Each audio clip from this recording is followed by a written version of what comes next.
Jehovah's Witnesses have been accused of failing the victims of child sex abuse after a case in Manchester where a man who was convicted of sexual assault was allowed to cross-examine his victims. The Charity Commission, which regulates the religious group, said the questioning was inappropriate and demeaning. One victim described the meeting as worse than the court case. An audio recording of the meeting has been passed to our social affairs correspondent Michael Buchanan. This is New Moston Kingdom Hall in Manchester, where Jonathan Rose spent years as a senior member. In 2013, he was imprisoned for 9 months after being convicted of the historical sexual abuse of young girls. Jehovah's Witnesses went to expel him, but Rose appealed, which led to an extraordinary gathering. A meeting was called between 8 male elders, a convicted paedophile and his female victims.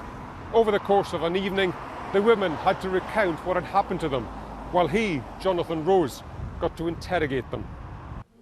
Each woman was questioned separately. One secretly recorded her grilling by Jonathan Rose. What I'm saying to you is this didn't happen. Give me one reason please why I would have done it to you. I had no reason to touch you, we were friends. At one point, another man in the room asked the woman if she'd egged Rose on, and no one prevented him from discussing graphic details. What was I supposed to have done to you that night? Please explain to me. Not to be perverted, did I touch you down below? Did I touch your breasts?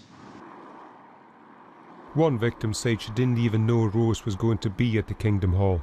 She went in the belief the congregation were going to apologise to her with protected identity. He kept making out I was lying. He kept saying, why did I make it up? Why would I say something like that?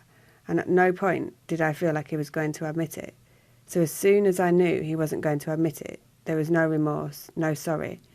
That's when I felt like I'd had enough. I just got to the point where I thought he genuinely believes he hasn't done anything wrong. Her mother, who supported her, was appalled by what unfolded. I felt guilty because I should have been protecting her. It shouldn't have been allowed. That meeting should not have been allowed, ever.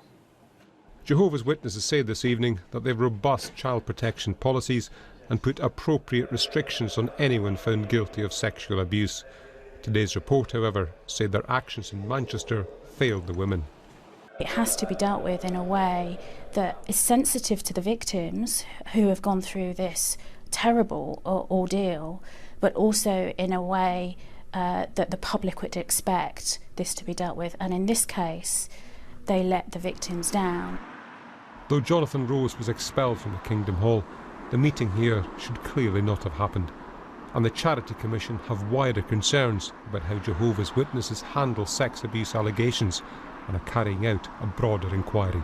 Michael Buchanan, BBC News, Manchester.